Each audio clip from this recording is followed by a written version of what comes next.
Bonjour et bienvenue sur DigiSchool. Je suis Floriane Charton, votre professeure de sciences économiques et sociales. Aujourd'hui, nous allons étudier l'État face aux défaillances du marché.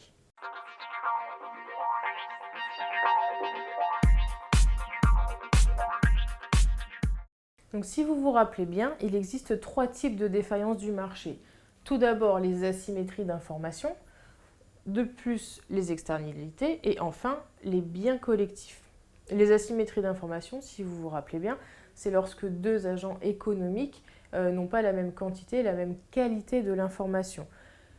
Dans ce cas-là, l'État peut avoir un rôle de mettre en place un certain nombre de normes, de règles si vous préférez, qui va permettre de minimiser ces asymétries d'information.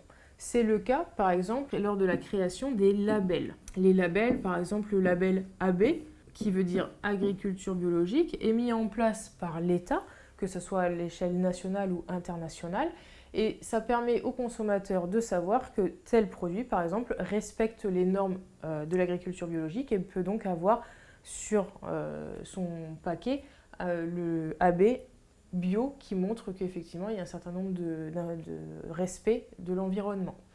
Donc ça, c'est le rôle de l'État lorsqu'il existe une asymétrie d'information entre les agents économiques. On a vu qu'il existait également des externalités.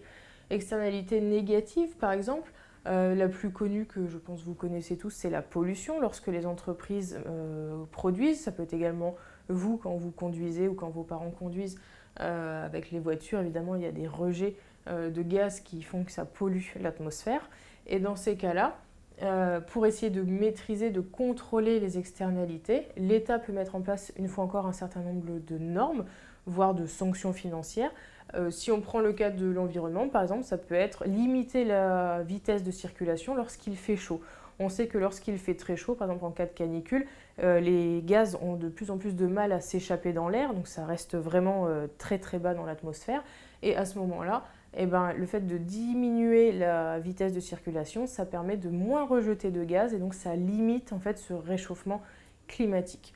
Donc ça peut être effectivement l'exemple de la prise en charge par l'État des externalités, donc la vitesse en cas de canicule. Enfin, l'État peut également prendre en charge les biens collectifs.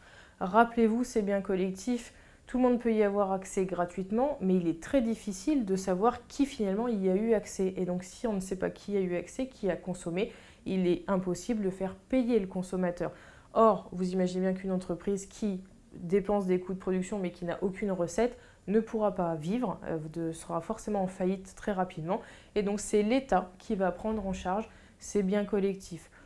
On peut prendre comme exemple tout ce qui est infrastructure, les ponts, les routes, les autoroutes, même si on a des parcelles qui sont de plus en plus privées, mais en tout cas, on a des constructions comme les routes, les ponts, etc., qui sont mis en place par l'État, qui sont pris en charge par l'État. L'éclairage public, tout simplement, est pris en charge par l'État parce que les entreprises privées n'ont aucun intérêt économique à les prendre en charge elles-mêmes. Donc pour les biens collectifs, on peut faire allusion, par exemple, à l'éclairage public. Donc, quelle que soit la situation de défaillance du marché, une des fonctions de l'État, c'est de prendre en charge l'allocation des ressources, c'est-à-dire de faire en sorte que les ressources soient le mieux allouées possible, le mieux utilisées possible, afin que les défaillances du marché soient soit inexistantes, soit limitées au maximum.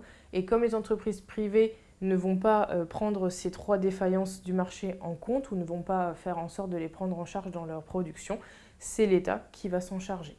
J'espère que cette vidéo vous aura été utile. N'hésitez pas à aller voir d'autres vidéos concernant la régulation des économies contemporaines. À bientôt sur DigiSchool.